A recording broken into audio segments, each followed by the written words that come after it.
Very good evening. So myself is Tamil Chelvam, Assistant Professor of PC Department.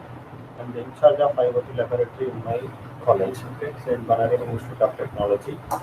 So on behalf of the TechFest event, we plan to give an introduction about the IoT because many colleges were suggested that they do not have an idea about all these latest technologies, even though they had an introduction, they may not be knowing about the real-time working, how does this system works.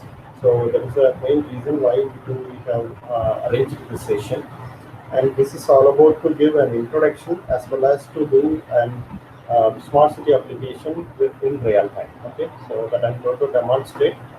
From your home, you can able to control things and you can see the sensor data from your place, and you can lively interact with this particular session. Okay, so that is how I'm going to take.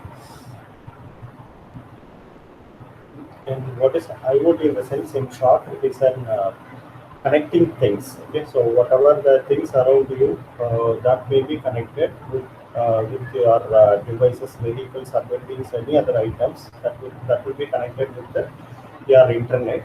And you should have an embedded system like an electronic softwares and sensors. This system to work fine. And what is the use of connecting these things into the internet is that we need to collect and exchange the useful information between the things. Okay. Say for example, in a cinema theater, if you want to know how many of the seats were occupied, then probably manually you have to go and count. But instead, if you keep some sensors onto the chair, then you can understand that whether the chair is occupied or not from the remote location. So that is how you can able to interact with any things. Okay, the things may be anything like a physical object or devices or buildings or vehicles or any other items that may be around you, whether it may be an electrical item or non-electrical item, mechanical item, whatever. Okay, so everything can be connected with an internet via the electronic softwares and sensors, so that useful information can be exchanged in between the things, or between you and your server, or with the server and the things like that. Some where the useful information may be exchanged. So that is all about your IoT. In other words, IoT can be defined like this. So here additionally we have added an unique identifier with your already existing system. For example, if you are going to connect one sensor or the controller for one particular thing, then definitely you are in need of an unique identification, because we will be adding 1,000+ sensors, the same kind of sensors in different locations. Say for example, in your home, you will be having 4 or 5 different rooms, and in all the rooms you may have your temperature sensor to measure the room temperature. So in that situation, if you want to classify or if you want to identify which particular temperature sensor is giving the data and which particular room has to be controlled, then it has to be provided with an unique identification. So that is the reason why we are giving you the register numbers in the university. So likewise, the devices in the IoT will also be given with an unique identifier. Even if you are not assigning, that system will automatically assign some unique identifier, and that UID will be used for getting and receiving the data from your controller. Okay, so that is a very important thing. Next important thing, and it can able to interact with human to human or human to computer, or uh, your device to device. Likewise, any kind of communications can be comes under this category. In a simple manner, we can define an IoT system is a system of interrelated, interconnected objects that can be communicating over a wireless network, or that can be connected to physical objects which are accessible through the internet. Simply, we can say IoT like, which are all the things connected with an internet, accessible through internet, will be comes under this category. And what is things in the Internet of Things? In the sense, these are all the example. Okay, you can take an example of your mobile phone, which will be directly communicating with the internet, or otherwise you can keep a sensor on your shoe so that your walking speed and the stress that you are giving onto the floor can be measured, or how many steps that you are walking in a day can be measured. And you can keep a sensor near your cooker so that when it is whistling, you can automatically turn off your stove, and you can keep a sensor onto the sensor or the actuator onto your electrical appliances like bulb to switch it on and switch it off.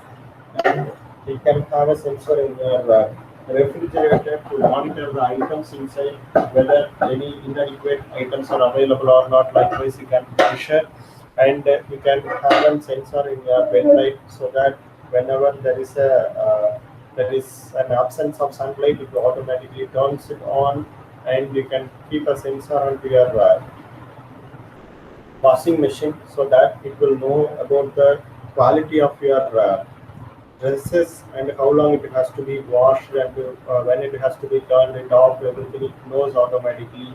And your smart kettle, suppose if you set an alarm by 6 o'clock, then your kettle will be getting ready for heating your tea by 6:05. So immediately when you go to your kitchen, your tea will be ready. Likewise, you can automatically program and you remotely control everything.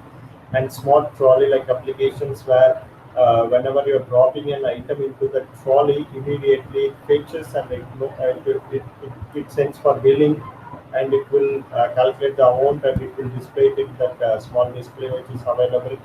And if you want to program your schedule like flight schedule and all, automatically it will be done everything. Okay, so for example, if you are having a flight by 4 o'clock in the early morning, it will book your cab by 3 o'clock, and it will set an alarm by 2 o'clock likewise. And if there is any mismatch in schedule or if the flight is delayed, then automatically the alarms will be set, so there is no need to work on the midnight to adjust your alarm or cab booking and everything. So it will automatically taken care by your IoT system. And your computer, this will be the easiest one where it will be provided with a LAN or Wi-Fi connection so that the data can be easily interfaced, and it will analyze the data in the form of some website or any other app format. And your car, so many sensors were available, so remotely if you want to locate your car, or if you want to analyze the parameters of the engines or any other parts of your car, that would be easily done.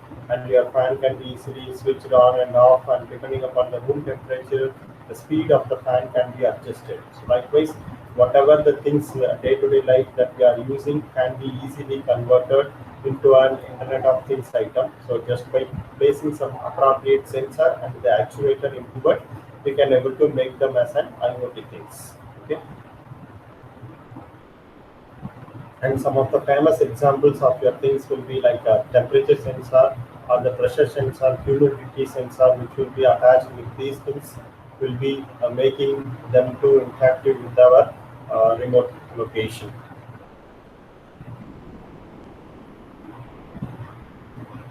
And it is not the maximum list, but also we have an heartbeat monitoring implant, like a pacemaker, which will be telling you more about the heart rate per person, or you could implement a biochip transponder on animals' farms so that you could keep track of all the animals.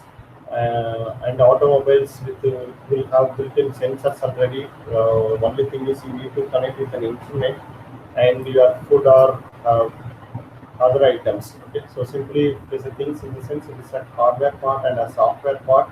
Then the data will be collected and service will be provided. Okay, so this is all about an introduction. You can find different boards. Okay, so these are all the variety of boards which will be used in IoT applications. Okay, so among this, I'm going to prefer this Node MCU. Why? Because it is simple and it is an advanced version of your Arduino. Okay, so in Arduino, you don't have any interfacing with an internet. Okay, so if you want, then you have to additionally add another one interfacing connector. Then you have to connect the LAN cable, or otherwise you could use an Wi-Fi chip in addition with your Arduino. But in the case of Node MCU, everything is built in. Okay, so that is the reason why I am preferring this device for making an IoT applications. And here I'm just going to use a sketch programming only. Okay, so this is a simple sketch program that you might have seen in Arduino. So whatever the program you wish, you can take it from the net. Okay, so because for Arduino all the codes were available easily. Okay, only a few things you need to change in the Arduino code. Okay, so this is a simple weather monitoring application in a small city. If you want to place some sensors to measure the temperature and the humidity level, then you could use this application, this program. Okay, so I'm going to explain this, and I'm going to give you some controlling application also. Okay, so that's my intention to cover up this in this session. So what you have to add is you have to add this hash include Wi-Fi.h header. So these are all the extra things that you have to add with your Arduino. Okay, so usually if you are connecting an temperature sensor, then you have to add this line. But here additional lines has to be given for DHT connections, right? Sorry, your Node MCU connections. ESP8255 Wi-Fi, in the sense that you have to include the Wi-Fi header files for your Node MCU, and string.h for manipulating the string, and adaptfloat.com MQTT for communicating with your cloud. Okay, so cloud in the sense it is a virtual storage place where you can store and get back your data, controlling data from your for your controller. Okay, so here in this case I'm going to have my controller in my home, but the server or the controller or the cloud you can access from your home. Okay, so that is how we are going to communicate. So what you have to do is you have to create an account in this website adaptroot.com, and from there you can interact with my controller, okay, which is available in my home. And I'm going to connect my sensor in the DHT type sensors in one particular input output pin of my controller, and this is my local variable. I'm going to create it for my reference in this program. Okay, and this is my actual code Wi-Fi settings. So here in my home, I'm going to use my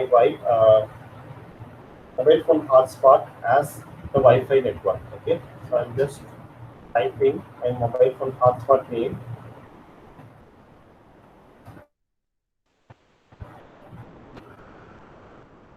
Okay, so I have given my connectivity, Wi-Fi connectivity here, so that my controller will be connected with the internet. And next one is io.adaptfloat.com. This is the server from where my control is already here. io.adaptfloat.com. So in that cloud, I'm going to log in.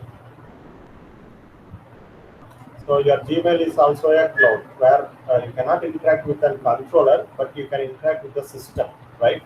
So in your home, if you are having a mobile phone or a computer, then the Gmail account you can interact with.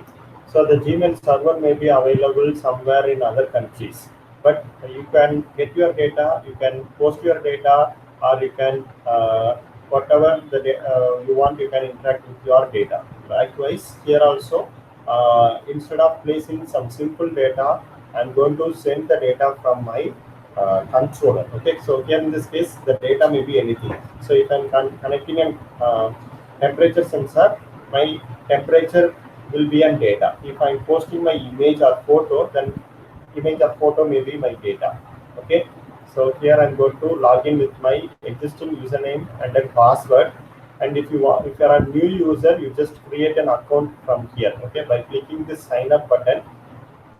Okay, you can give your first name, last name, email address, username, whatever you want, you can type it here, and a password you can type it here and click on create an account. Okay, if you do these steps, then from your home you can see my controller data. Okay, so you just take some few minutes to fill up this form and create an account.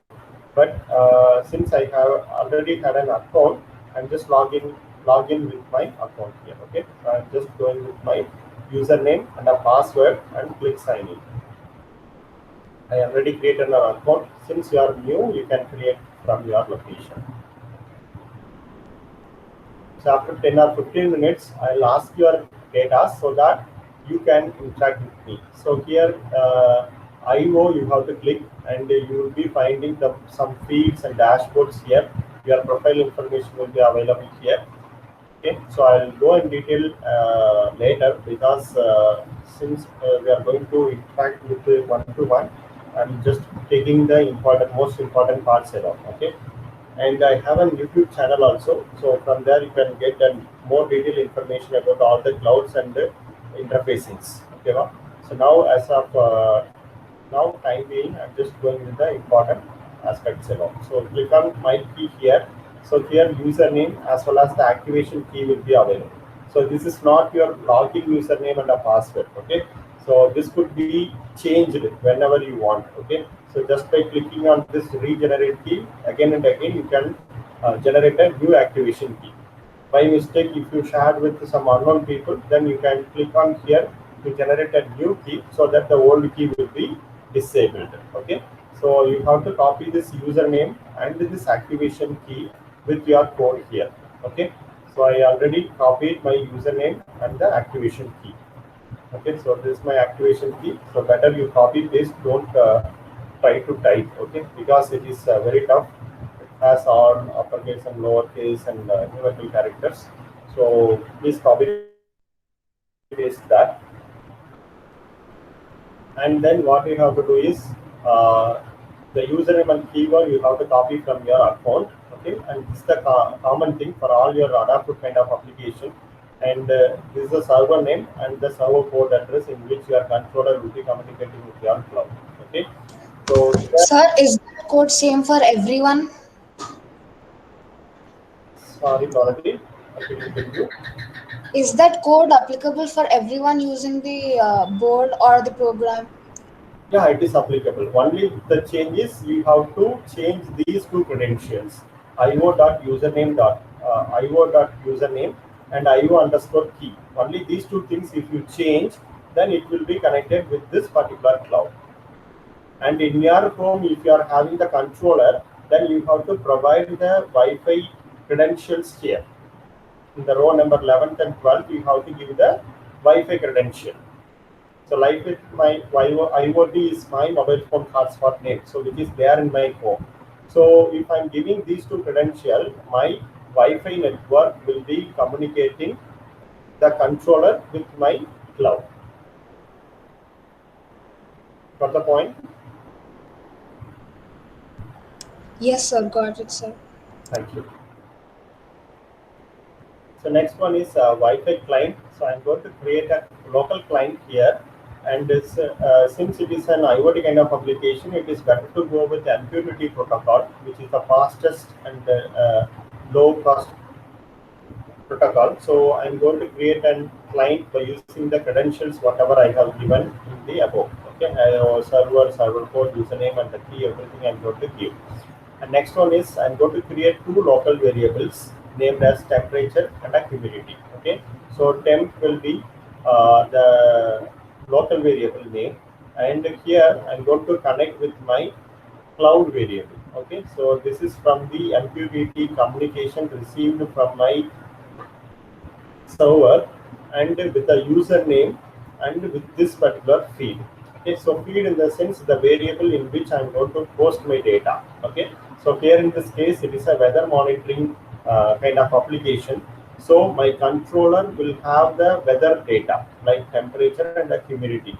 So these two data I'm going to post in my cloud. Okay, so in the cloud, in the name of TEMP, I'm going to post my values. Okay, so the TEMP corresponding to the temperature, the local variable will be the same TEMP. But if I wish, I can change here. Okay, so temp underscore local also. So the local variable I can change whatever I want. But you have to ensure that this particular feed variable should map with my cloud variable. So in the cloud, if I click onto this feed, I can able to view all the feeds I already created. Okay, so these are all the feeds I already created. So there are some limitations also. So at the maximum 10 feeds you can able to create. Okay, for example, if you go to your profile and click on the monitor, you can see what is your limitation. Okay, So at the maximum, you can create 10 feeds. Means 10 different sensors you can able to connect, and it is free to use. Okay, it is an open source, free to use, and you can have 5 different dashboards. Okay, so I have created 5 dashboards. I'll tell you later what is dashboard is, and the rate of hit is 30 per minute. So in a minute, you can send 30 temperature data or 30 humidity data. If you send 2 datas, then 15 each you can post in a minute. For example, if you are sending 40 data in a minute, in the sense, first 30 data alone will be posted in the cloud, and the last 10 data may be ignored. And in the second minute, the 41th data may be posted in the cloud. So likewise, okay. So this is the usage for you, and you can have this data for a period of 30 days. Okay, and after 30 days, the previous data will be overwritten, or you may lose the data. So if you want your data, you can download it in the feeds. Okay, well, so you just click on to this feed and click on this view feed. If you want to create a new feed, you just click on to this plus button. Okay, and you can type here, for example, humidity or temperature. Likewise, whatever the name you want, you can type here, and the description. For example, in the room 1, I may place this humidity sensor. Okay, okay.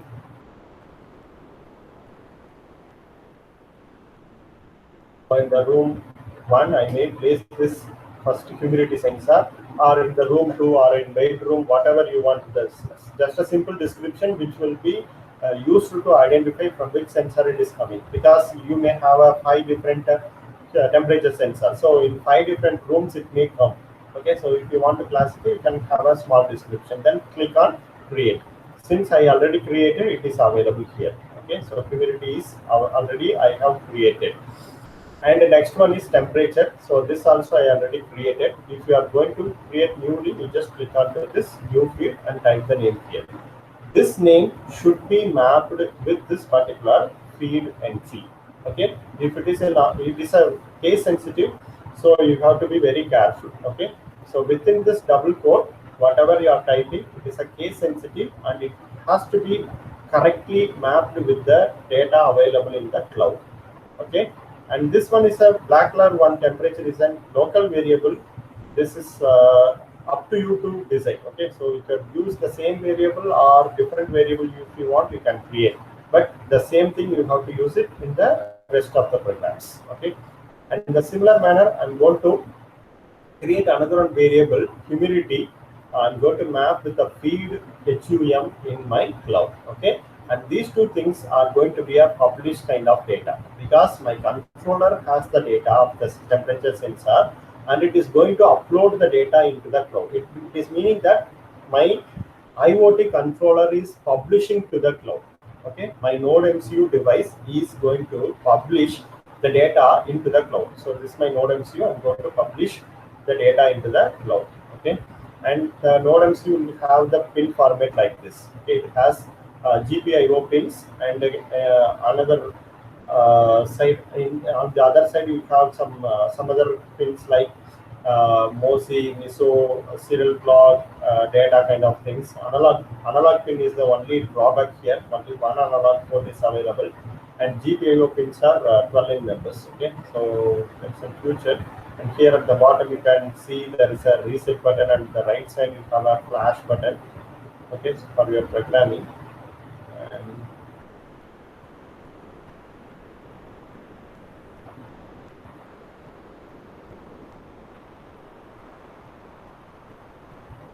yeah, this is the application I'm going to use it today. So this is the DHT11 temperature and humidity sensor. The range of the sensor will be plus or minus 20 to 90% of RH, and your humidity accuracy is just a plus or minus 5%, and temperature range is about 0 to 50 degrees Celsius. Accuracy is plus or minus 2 degree, and an operating voltage of 3 to 5.5 voltage.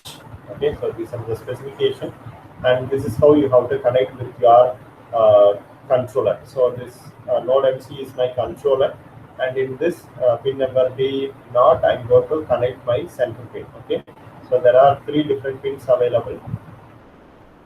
Okay, one is positive pin, okay, which has to be connected with the 3.3 voltage, and a negative pin, ground, which has to be grounded, and the data pin. At the middle, you have the data pin called out. So that data pin, you have to connect it with any one GPIO pins. So in my program, I have connected it with the D0 pin. Okay. Next, you have the setup programming. So here you have the Wi-Fi credentials. So it will look for the Wi-Fi availability. Suppose if you are having an passwordless Wi-Fi router, then you could simply use Wi-Fi LAN SSID, or otherwise you could use the password also. Okay, so since I'm using a password of 128, I'm going to use both the credentials, SSID as well as the password. So SSID in the sense it is my Wi-Fi name, router name, okay, hotspot name, and password will be the password whatever I set for my hotspot. So by using these two things, it is going to communicate. Okay, and I just want to ensure whether my Wi-Fi connection is established or not. So if not, then I will be typing like printing like dot dot dot. It is meaning that it is trying for connecting with any one Wi-Fi router. Suppose if it is connected, it will say me that it is connected with this particular IP address, and it will provide the local IP address in which my controller has been assigned with one IP address, okay, by the router. Okay, so that is printed here, and this is for my reference. And I'm going to configure my DHT sensor, that is my temperature sensor, by using this function DHT setup. So the type of sensor I'm using is DHT11. You will be finding the different varieties like 22, 33 also. So this is the one I'm having in my home. So with that, I'm going to do the experiment. And this is all about the setup part. It will be run only once. In the serial monitor 9600, I can able to see what is happening. And in the second half, it is a loop program. Whichever the task repeatedly done will be explained here. So I'm going to call my MQTT communication, so connection. So at the bottom of the program, I have written the code for the connection. So it will ensure that my MQTT protocol has been established, so that my controller and my cloud will be interfacing without any problem. Okay. So this will ensure that if not, again and again, this command will be retried. Okay, so every 5 seconds once it will switch off my Wi-Fi network, and it will try for the MQTT connectivity. Okay, again and again. So that is what the code is, and the more detailed explanation I have given in my YouTube channel. Okay, so once again I'm reminding you, and line by line explanation also I have given. So the time constraint, I'm going a little bit faster. Okay, I'm not covering everything. So here my students were asked more about this training. So I have created this channel, and I have posted so many videos, and during the class time also I have conducted many hands-on sessions, so that also available. Mostly in this IoT lab training and the IoT videos you could find my tutorials. Okay. So Thank next you, one sir. is welcome. So next one is sensor connectivity. So float type of data I'm going to receive, because the temperature or the humidity may change in point. So I'm just adding these two lines. So H is equal to DHT.getHumidity. So this is a function which will be used for getting the data from the DHT sensor in the form of humidity value. Okay, it will be 0 to 100%. That will be assigned in H variable. And next, temperature data I'm receiving through this function. So DHT.getTemperature. Depending upon the type of library file what I'm using here, that function may vary. So you could find a library like lowercase DHT, DHT sensor, or DHT ESP, or DHT11.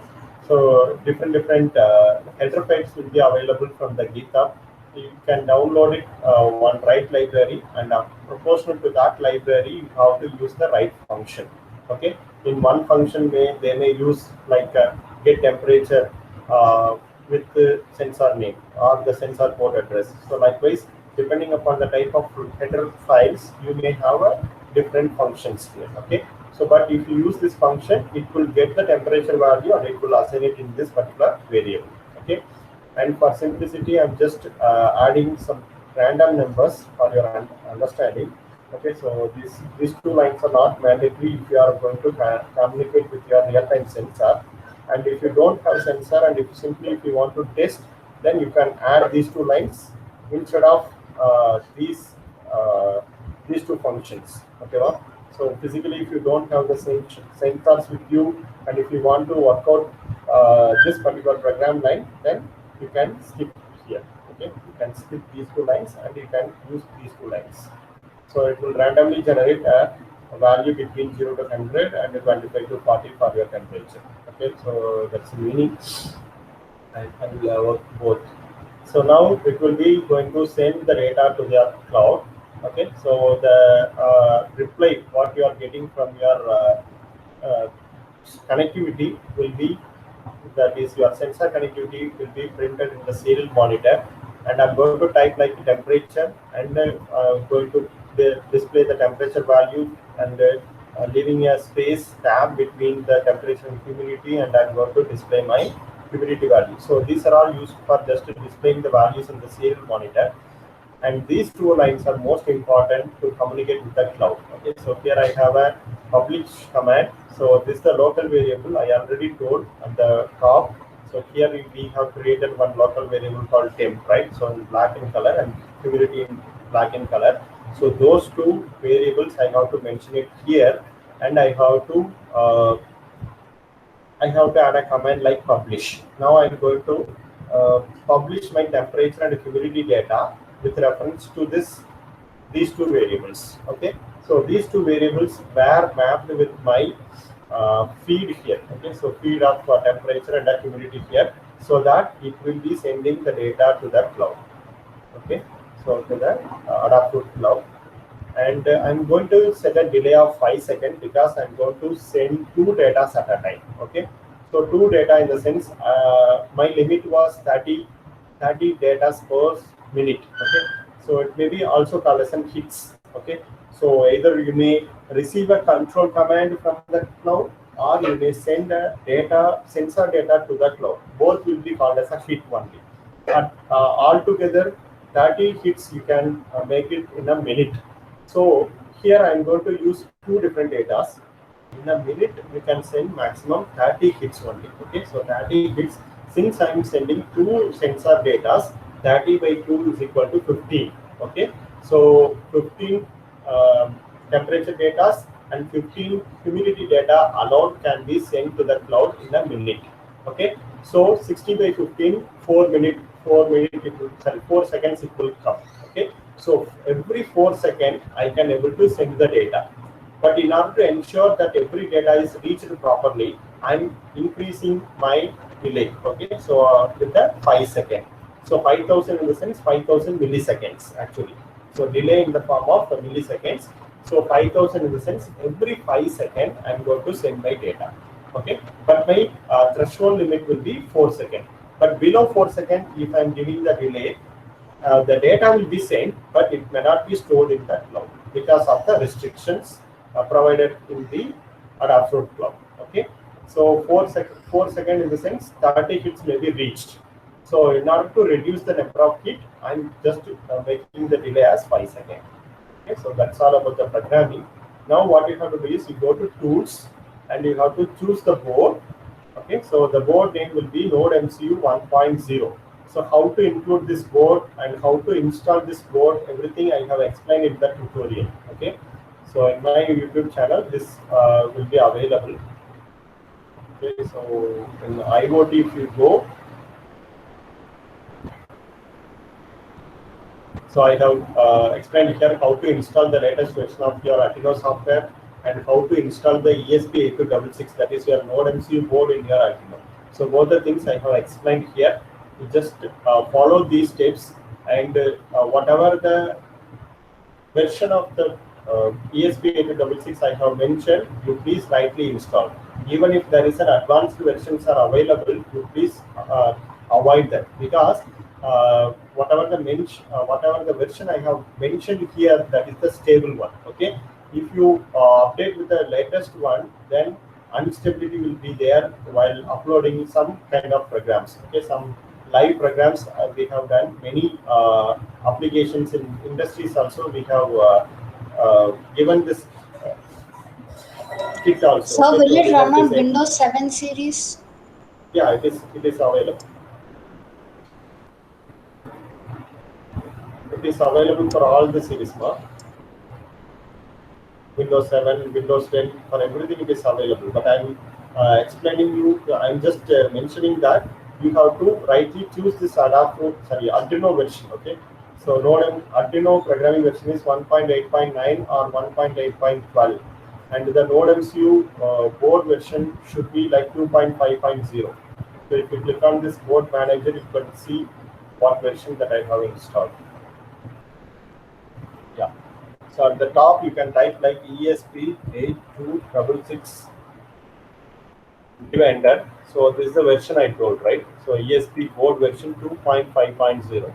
The other version, if you are installing, then it won't be stable. Okay, so you could see there is a latest version available for 2.5.4 also. Okay, you could use, but in the real-time application, I found these were not eligible. Okay, so these were creating some reset problems and instability in real-time implementation. Okay, so we have implemented this one in our college, like home automation, automatic lab, fan and light control, and real-time water level monitoring in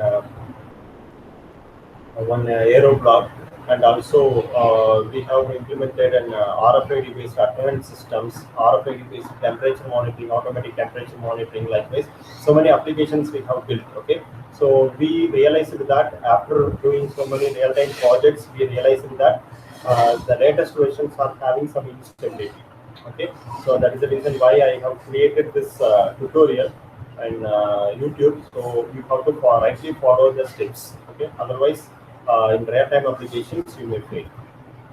So after completing these procedures, you have to go to your cloud and you have to look for the data. Okay.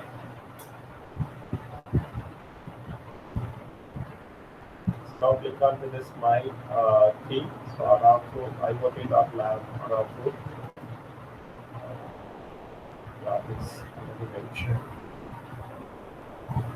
Now click on to the serial monitor and select the baud rate in which is mentioned in the setup part. Okay, it is 9600. So that baud rate I have to choose. So now you see there is a temperature and humidity data, right? So it is trying to send the data.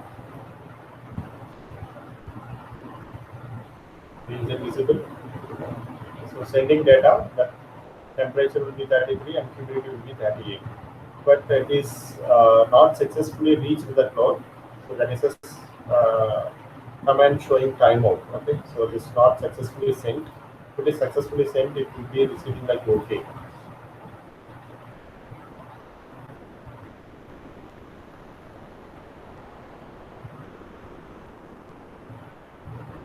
See, few data I have received. So this is current time 33 2021 and the time is 7/8/43. Okay, so this is the time I have received my data. So and it will plot in the graph also. Okay, so if you click on here, it will tell you by what time you have posted this data, like this. Okay, each and every moment you will be receiving the data and the data value and the time, date, everything it will be shown here. Okay, and if you want to take a backup of this data, you can click on to this download all button and click on to this download CSV format or JSON format, whichever you want. So every 10 minutes once you can download the data. So by clicking this, your download link will be ready in a few seconds. So now I have clicked the link and I am not providing this link for another 10 minutes. Okay. So after this reset timer is made 0, I can able to download my next data. So since I have clicked it now, I'll be provided with one data here. So click on refresh. So the link will be ready. So click on to this link. Then the CSV format of data, whatever I have posted from my controller, will be available in the section sheet. So,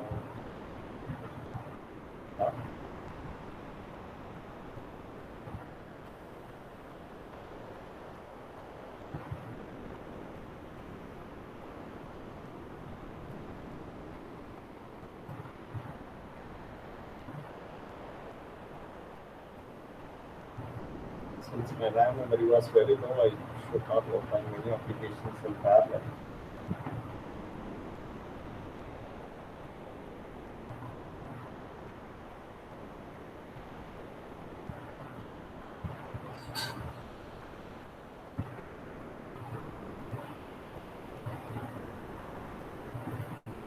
My data is downloaded. I'm going to show.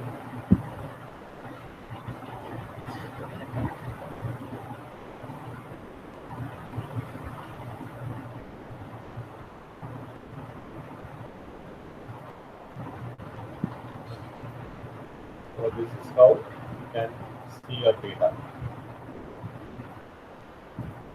So for each and every entry in your cloud, there will be an ID provided automatically, and the value of the sensor will be stored in value feed, and the feed ID. Okay, the each and every ID you will be naming it like the humidity and temperature, but as far as the cloud is concerned, it will provide you an feed ID. Okay, so this is a feed ID for the humidity, and the value is 45, and the time in the UTC format, the time will be displayed here. If you want, you can change it in the local time. Okay, so this is how you can take a backup of your data, because they will be keeping the data for 30 days alone. So you have to take every 30 days. And temperature data, so it is uploaded less than a minute ago. Okay, so what is the current status? You can see it here, and click on to this feed, and you can see the temperature values like in real time, right? So 7:13, just 7:13. You have received the last data. Next data will be coming.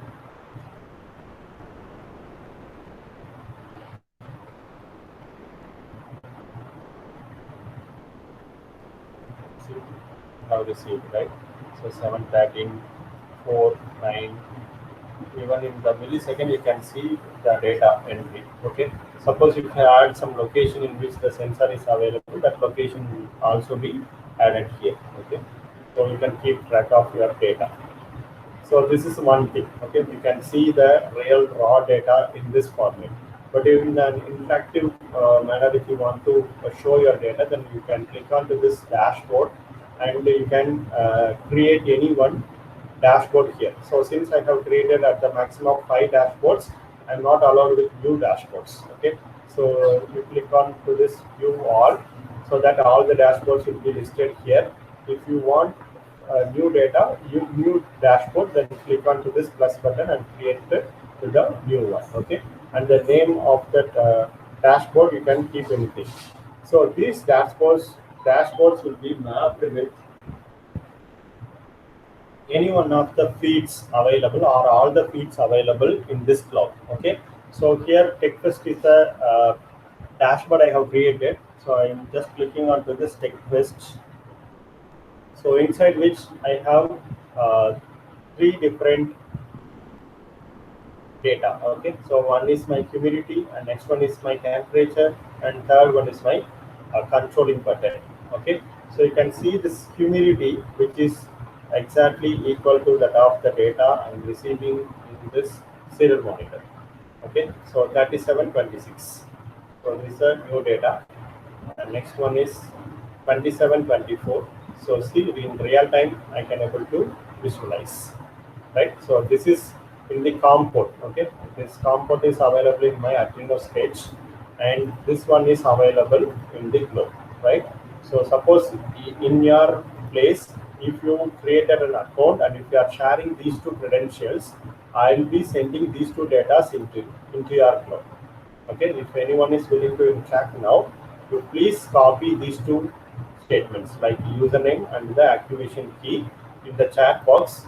Then I will be programming my controller with your cloud name, so that these two things you can able to visualize from your phone.